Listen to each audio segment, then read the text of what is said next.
नमस्कार, स्वागत है आपका देवभूमि समाचार में। मैं हूं आपके साथ स्वीटी दीक्षित। बुलेटिन की शुरुआत करेंगे हम जानकारी के साथ। उत्तराखंड में मुख्यमंत्री पुष्कर सिंह धामी ने लिया है बड़ा फैसला।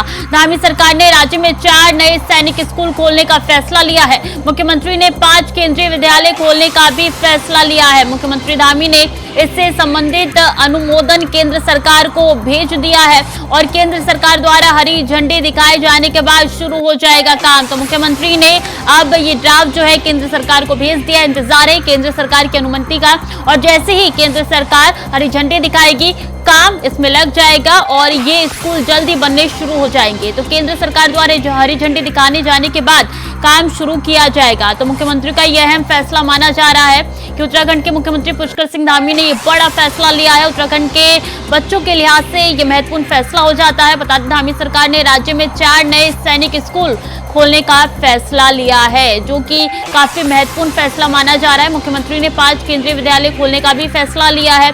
पूरा अनुमोदन जो है मुख्यमंत्री ने केंद्र सरकार को भेज दिया है। जैसी हरी झंडी दिखाई जाएगी काम इसमें लग जाएगा और जल्दी स्कूल बनाए जाएंगे। बच्चों के लिए ये अच्छी खबर है, जहां केंद्र सरकार द्वारा जैसी हरी झंडी दिखाएगी काम इस पे शुरू हो जाएगा। तो मुख्यमंत्री द्वारा ये बड़ा फैसला लिया गया है उत्तराखंड में।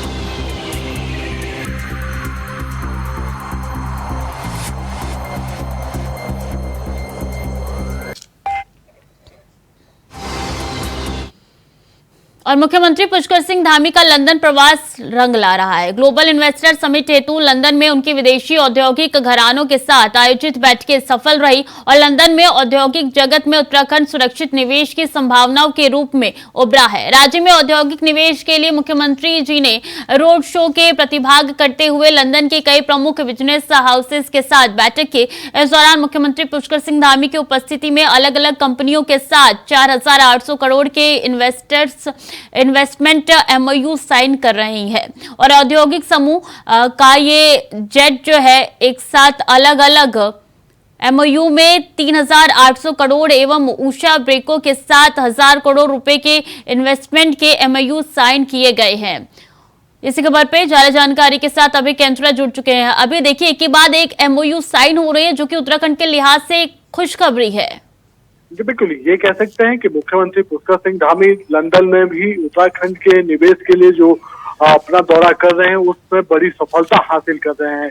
लगातार दूसरे दिन मुख्यमंत्री पुष्कर सिंह धामी ने करोड़ों के निवेश के वहां पर एमओयू साइन कर रहे हैं ताकि उत्तराखंड राज्य में विकास की रफ्तार बढ़ सके। मुख्यमंत्री की तरफ से जो वहां पर निवेश की बात कही गई थी, जो दावे यहाँ पर किए गए थे, वो वहां पर ये कह सकते हैं कि फलीभूत होते हुए नजर आ रहे हैं। बड़ी कंपनियां, बड़े जो उद्योग समूह है उनके साथ मुख्यमंत्री पुष्कर सिंह धामी निवेश को लेकर एमओयू साइन कर रहे हैं और उन सभी को दिसंबर माह में आयोजित होने वाले निवेश सम्मेलन के लिए आमंत्रित भी कर रहे हैं। इसके अलावा मुख्यमंत्री ने जो दूसरे सेक्टर है, उत्तराखंड राज्य के जो दूसरे सेक्टर है, खासतौर पर पहाड़ी क्षेत्रों में निवेश के लिए क्या कुछ उपयुक्त हो सकता है, उसको लेकर भी वहां पर अपने प्रस्ताव रखे हैं, जिस पर आज भी उद्योग में जो घराने हैं उनसे बातचीत वहां पर मुख्यमंत्री पुष्कर सिंह धामी करेंगे। कोशिश यही है कि ज्यादा से ज्यादा निवेश उत्तराखंड राज्य में हो सके। 2 दिन के भीतर ये कह सकते हैं कि 5000 करोड़ से ज्यादा के एमओयू अब तक मुख्यमंत्री की तरफ से साइन किए जा चुके हैं और इस बार भी ये समझा जा सकता है कि जो 2.5 लाख करोड़ का लक्ष्य निवेश का धामी सरकार ने चुना है, वो लक्ष्य एक बार फिर यहाँ पर सरकार हासिल करती हुई नजर आएगी। तो ये समझा जा सकता है कि बिल्कुल मुख्यमंत्री पुष्कर सिंह धामी की जो सरकार है वो उनके कुशल नेतृत्व में आगे बढ़ रही है। लगातार जो विकास के लिए जो निवेश की जो बात हो रही है उस निवेश पे धामी सरकार आगे बढ़ रही है, क्योंकि 2 दिन के भीतर 5000 करोड़ के निवेश के एमओयू साइन करना सीधे तौर पर यह समझा जा सकता है कि लगातार बातचीत यहाँ पर सरकार कर रही है और उसमें बड़ी सफलता हासिल हो रही है। जी बिल्कुल, और सीएम धामी जिस लक्ष्य से लंदन पहुंचे थे, अब लगता है अब वो लक्ष्य पूरा होते हुए नजर आ रहा है। सकता है कि मुख्यमंत्री पुष्कर सिंह धामी जिस लक्ष्य के साथ लंदन दौरे पर गए थे, ब्रिटेन दौरे पर गए थे, उस लक्ष्य में प्रारंभिक सफलताएं ही बड़ा मील का पत्थर साबित होती नजर आ रही है। क्योंकि ये कह सकते हैं कि उषा ब्रेको हो गया, पावो कंपनी हो गया, ये वो बड़ी तकनीकी क्षेत्र की कंपनियां हैं जो उत्तराखंड राज्य का पर्यटन आने वाले दिनों में उसका पर्यटन निवेश को और यहाँ पर बढ़ा सकती है। राज्य में किस प्रकार से पर्यटन की सुविधाएं और बेहतर हो सकती है, उसको लेकर और निवेश को लेकर वहां पर बातचीत कर रहे हैं। और जिस प्रकार से निवेश को लेकर इन कंपनियों की तरफ से अपनी इच्छाएं जाहिर की गई है, जो एमओयू साइन हुए हैं, उससे समझा जा सकता है कि उत्तराखंड राज्य में आने वाले दिनों में पर्यटन सेक्टर में और बड़ा मूव यहाँ पर देखने को मिलेगा। बड़े उसके यहाँ पर देखने को मिलेंगे और बड़ी सुविधाएं जो है वो पर्यटकों को यहाँ पर देखने को मिलेगी।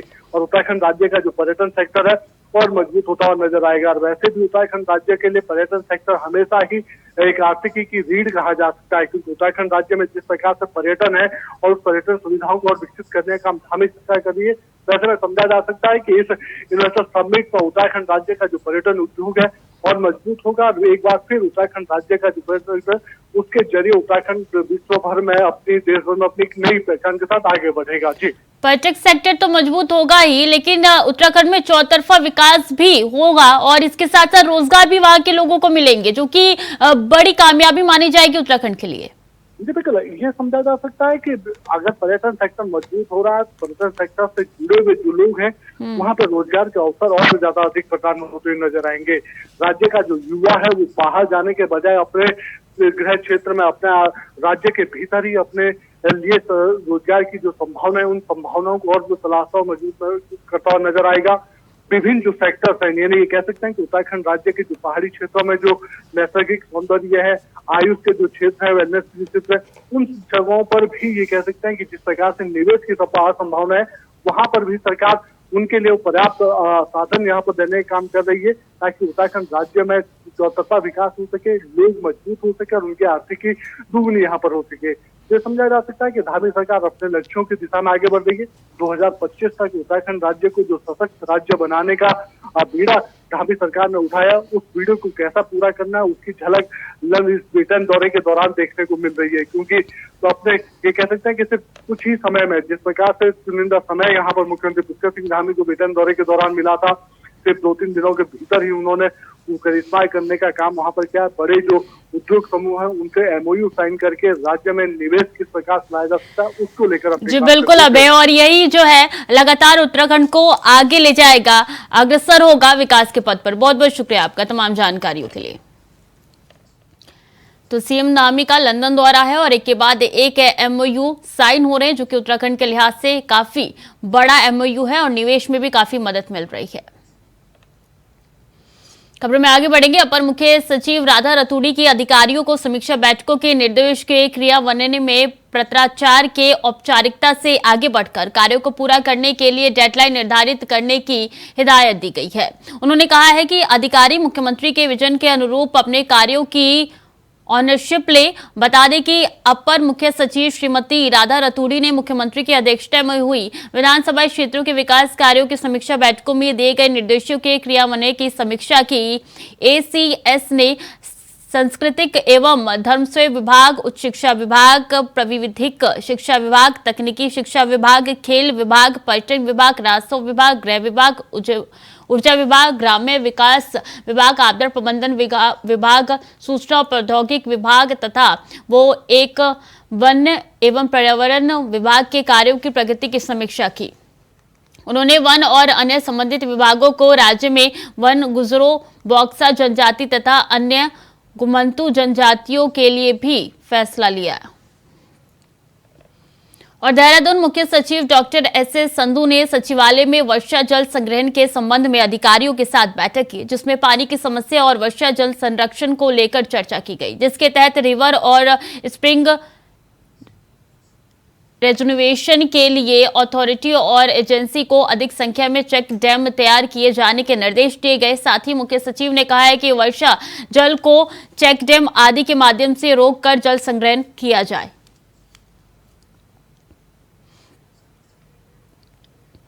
चमोली के सीमांत गांव माणा में विश्व पर्यटन दिवस के अवसर पर स्वच्छता ही सेवा 2023 के अंतर्गत स्वच्छता अभियान चलाया गया है, जिसमें लगभग 40 स्थानीय निवासियों और पर्यटकों ने भागीदारी की है। बता दें कि माना गांव में स्वजल उत्तराखंड ने स्वच्छ भारत मिशन के अंतर्गत समय समय पर अनेक कार्यक्रमों का आयोजन किया जाता है। साथ ही इस अभियान में माना गांव वाइब्रेंट विलेज भी घोषित है।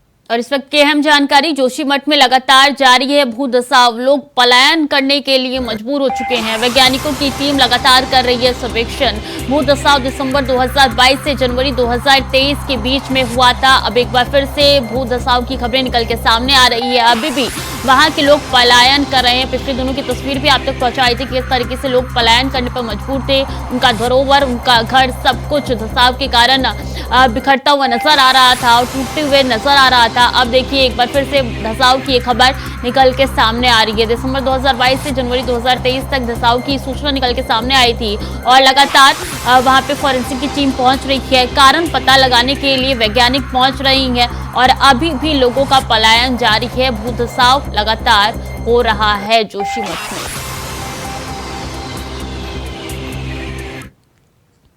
और रुड़की में पिरान कलियर दरगाह पे 755वें उर्स की शुरुआत जनगण मन से हुई है। बता दें कि देश में पहली बार किसी मुस्लिम धार्मिक स्थल पर इस्लामिक आयोजन में जनगण मन राष्ट्रीय गाना गाया गया है। वहीं वक्फ बोर्ड के चेयरमैन शादाब शम्स ने इसकी शुरुआत की है। इस बार कार्यक्रम के आयोजन में कई साधु संत और सूफी संत साबिर मखदूम शाह की दरगाह पर पहुंचे थे। पिरान कलियर शरीफ दरगाह मेले का आगाज हो गया है और सर्वधर्म संभाव का एक खूबसूरत नज़ारा, जिसमें तमाम सूफी संत, तमाम धर्मगुरु इस कार्यक्रम में मौजूद रहे। बहुत सुंदर नज़ारा, जो गंगा जमनी तहजीब की हम बात करते थे, जो संदेश इन दरगाहों से जाता था, वो आज साफ साफ नजर आया, जिससे मैं भी गदगद हूँ। और आज पूरा का पूरा जो जायरीन आए हैं बाबा साबिर पाक के दरबार में।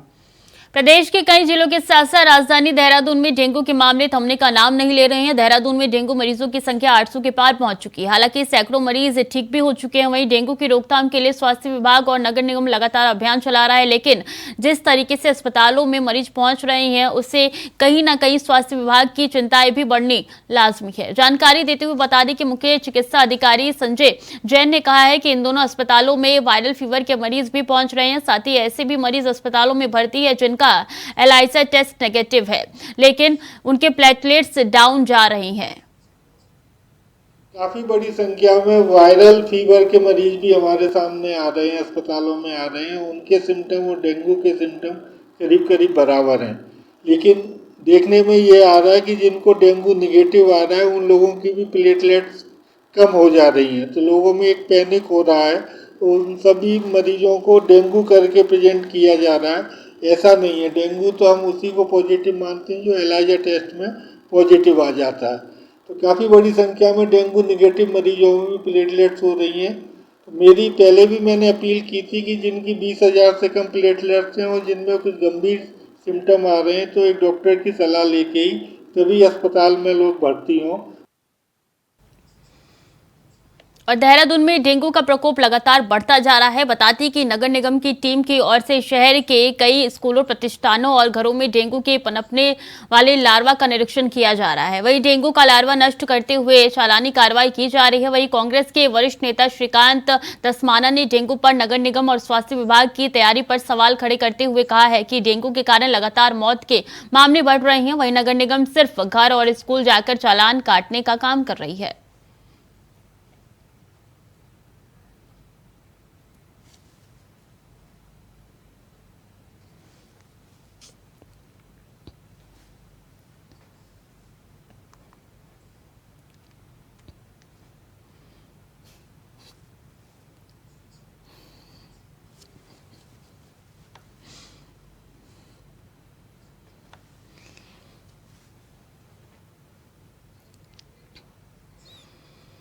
खबर देहरादून से है, जहां थाना क्लेमेंट टाउन में स्कूटी सवार एक व्यक्ति ने चैन लूट की घटना को अंजाम दिया। बता दें कि सब्जी लेकर जा रही बुजुर्ग महिला की चैन लूटी है।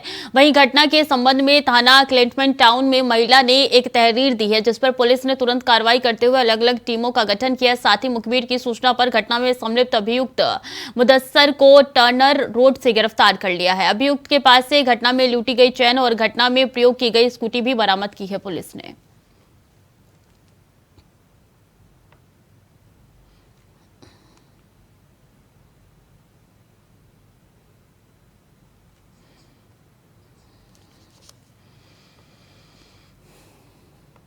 और डोईवाला में शहीद भगत सिंह की जयंती और मुस्लिम त्योहार 12 वफात के मौके पर ब्लड डोनेट कैंप का आयोजन किया गया है। बता दें कि परवा दून बार संघ ने कैंप का आयोजन किया है, जिसमें हिमालयन ब्लड बैंक को रक्तदाताओं ने 50 यूनिट रक्तदान किया है और ये ब्लड डोनेट बैंक का आयोजन किया गया है।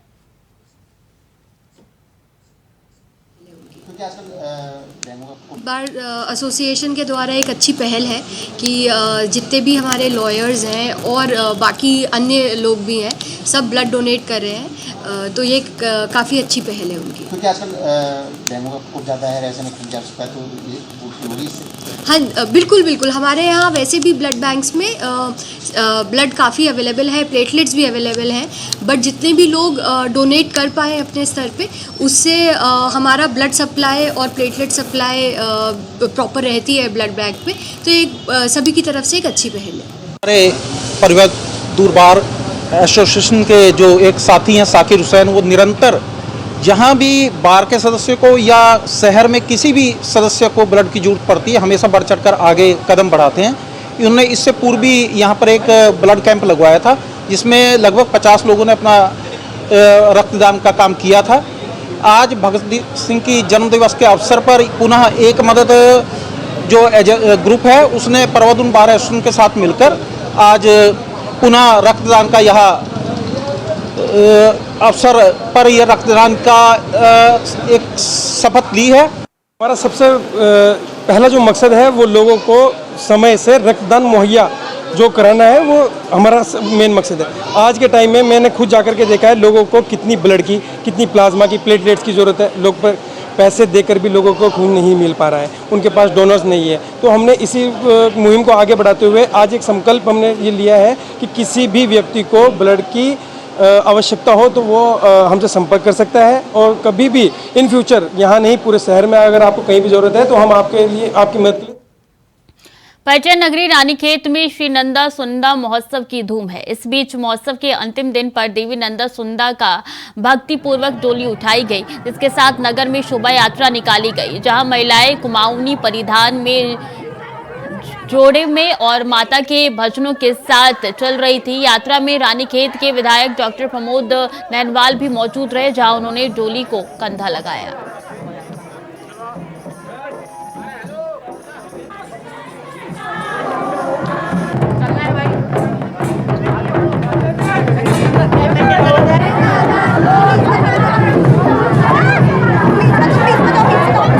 आज मां नंदा सुनंदा के का जो डोला निकला था विसर्जन के अवसर पर यहाँ पर हजारों की संख्या में यहाँ भक्तों की भीड़ उमड़ी है।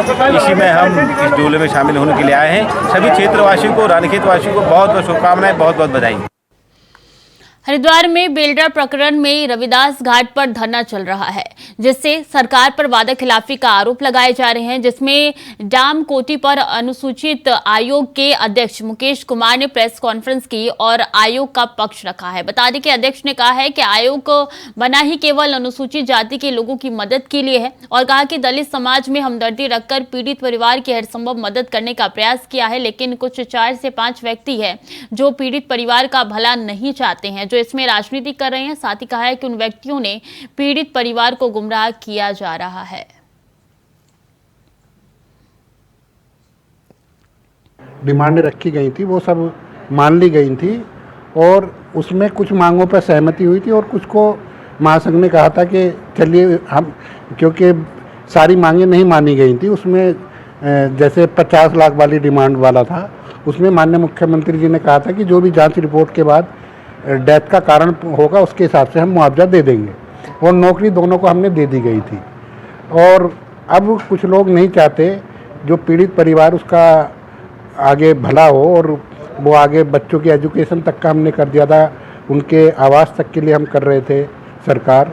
पर कुछ लोग जो ये CBCID की जांच के घेरे में आ रहे हैं, और जिन लोगों ने दंगा कराया, उकसाया है, वो लोग नहीं चाहते कि इस प्रकरण का सल्यूशन हो और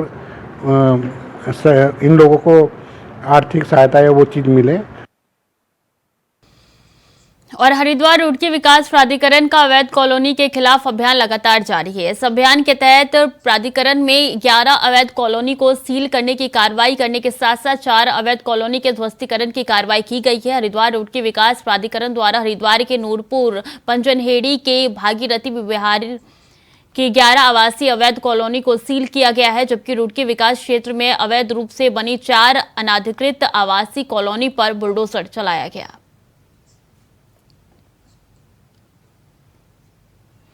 तो 11 आवासीय अवैध कॉलोनी को यहां पे सीज किया गया है। कई ऐसी कॉलोनियां जो अवैध रूप से बनी हुई है उन पे बुलडोजर भी चलाया गया है। HRDA की तरफ से ये कार्रवाई की गई है।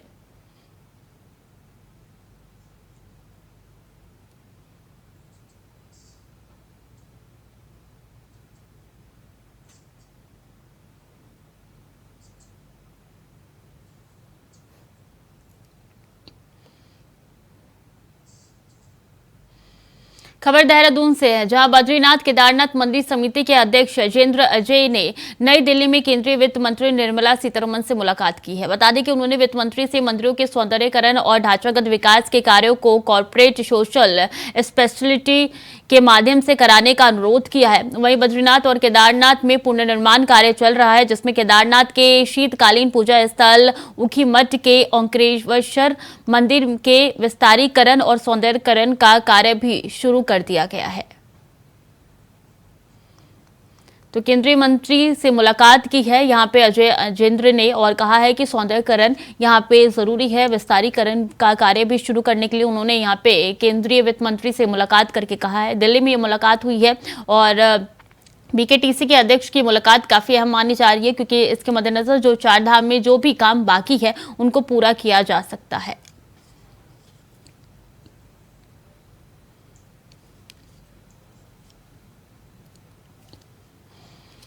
और सितारगंज में पैगंबर मोहम्मद साहब के जन्मदिन के उपलक्ष्य में मुस्लिम समाज ने बड़े ही धूमधाम और हकीकत के साथ जुलूस ए मोहम्मद निकाली है। वहीं जुलूस ए मोहम्मदी के दौरान मुस्लिम समाज में खासा उत्साह देखने को मिला। बता दें कि इस्लामिक कैलेंडर के मुताबिक रजब माह के 12वें रबीउल अव्वल को पैगंबर मोहम्मद साहब का जन्म हुआ था। साथ ही जुलूस-ए मोहम्मदी के दौरान शहर में पुलिस प्रशासन पूरी तरीके से मुस्तैद दिखाई दी, जिससे कोई अनहोनी घटना ना हो सके।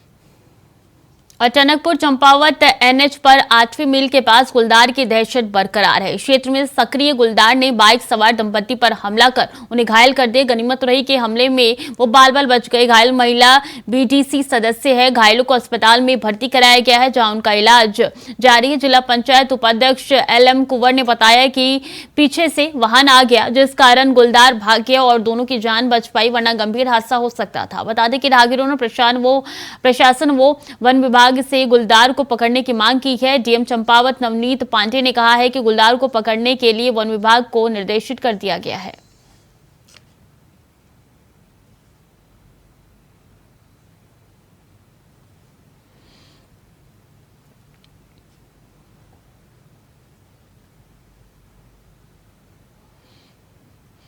और उत्तरकाशी जिले के धनारी क्षेत्र के पीपली में यूपी निर्माण नगर निगम का बड़ा कारनामा निकल के सामने आया है। स्थानीय लोगों का आरोप है कि 2012 से 13 में यहां पर पॉलिटेक्निक कॉलेज का निर्माण कार्य शुरू हुआ था, लेकिन निर्माण एजेंसी ने केवल एक कच्ची सड़क खोदने के अलावा 10 सालों तक यहां पर एक ईंट तक नहीं लगाई है। लेकिन इसके एवज में निर्माण एजेंसी को करोड़ों रुपए का भुगतान किया गया है। पूर्व जिला पंचायत उपाध्यक्ष सुरेंद्र पवार का कहना है कि जब यहां पर कोई काम नहीं हुआ तो उन्होंने इसके लिए RTI से जानकारी मांगी, जिसके तहत उन्हें जानकारी मिली कि संबंधित विभाग को 3 करोड़ का भुगतान किया जा चुका है। वहीं इस मामले में भाजपा के जिला मीडिया प्रभारी का कहना है कि उन्होंने उच्च शिक्षा मंत्री सुबोध उनियाल से कार्यदायी संस्था यूपी निर्माण निगम की शिकायत की है। ये हम धनारी के लगभग 28 ग्राम सभाओं का ये विद्यालय है। लगभग 55 गांव धनारे में आते हैं और ये स्कूल पॉलिटेक्निक विद्यालय 2012-13 में धनारे के लिए खोला गया था और वर्तमान समय में ये विद्यालय राजकीय इंटर कॉलेज पिपली के आवासीय भवनों में चल रहा है और 2012-13 से लेकर इसके लिए आवास के लिए प्लस स्कूल के विद्यालय भवन के लिए पैसा उत्तर पॉलिटेक्निक ने उत्तर प्रदेश निर्माण निगम को जारी किया था।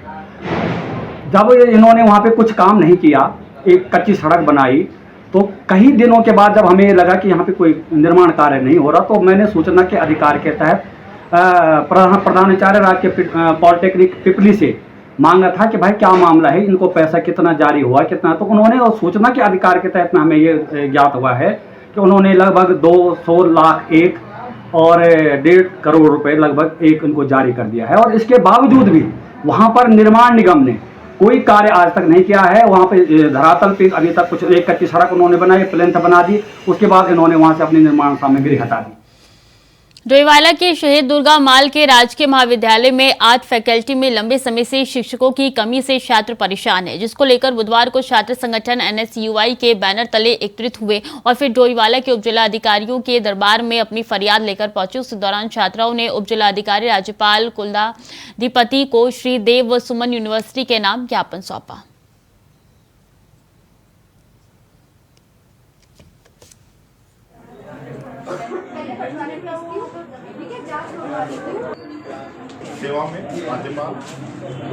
अपन ने ये दिया है कि 3 साल से ज़्यादा अधिक वर्ष हो चुका है जो हमारे SDM-PG कॉलेज है उसमें कला शिक्षा चित्रकला के टीचर नहीं है। तो मैंने भी चित्रकला सब्जेक्ट था जो मैंने 3 साल पढ़ चुका हूँ और मेरा ग्रेजुएशन उस सब्जेक्ट से हुआ, पर टीचर ना होने के कारण मुझे बहुत समस्या का सामना करना पड़ा। जैसे मैं ऑनलाइन से पढ़ के अपना पेपर क्लियर करके ग्रेजुएशन कंप्लीट करा है। तो मैं ये चाहता हूँ कि जो भविष्य में जो हमारे बहन भाई हैं उनके पास कला का सब्जेक्ट है ड्राइंग का, तो उनको इस समस्या ना आना पड़े और इनको भी कहते SDM-PG कॉलेज की छात्र हूँ। तो हमारे कॉलेज में टीचर की कमी है, जिसके लिए हमने यहाँ पे एक ज्ञापन दिया है कि टीचर की कमी है। बीकॉम का टीचर नहीं है और बाकी आर्ट्स के हमारे यहाँ बहुत सारे बच्चे हैं, उनके भी टीचर है नहीं। तो बस ये चाहेंगे कि जल्दी जल्दी हमारा जो ज्ञापन है वो एक्सेप्ट करें मैम। और हाँ जी, पढ़ाई नहीं होती है, जब टीचर नहीं होगा तो पढ़ाई तो नहीं होगी। फिर बच्चे कभी ऑनलाइन ही पढ़ते, किसी को समझ नहीं आता है, फिर किसी की बैग लग जाती है। तो बस यही चाहेंगे कि जल्दी जल्दी टीचर की डिमांड हमारी पूरी हो। उधम सिंह नगर के बाजपुर में NIA की टीम ने छापा मारा। बता दें कि खालिस्तान समर्थकों को मदद पहुंचाने वाले लोगों के घर NIA की टीम की रेड पहुंची है।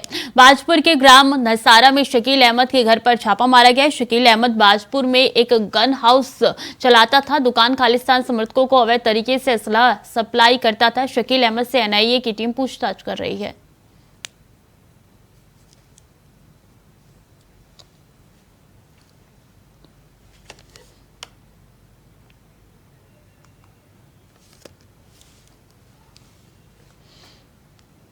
पर्यटन नगरी रानीखेत में स्वच्छता दिवस पर SSB के जवानों ने नगर में स्वच्छता को लेकर एक रैली निकाली। बता दें कि जिसमें SSB के अधिकारी सहित कई जवान शामिल हुए। साथ ही छावनी परिषद के कर्मचारियों के साथ CO कुणाल रोहिला ने रानी झील पर भी सफाई अभियान चलाया। इस दौरान सभी ने इस अभियान में बढ़ चढ़कर भाग लिया।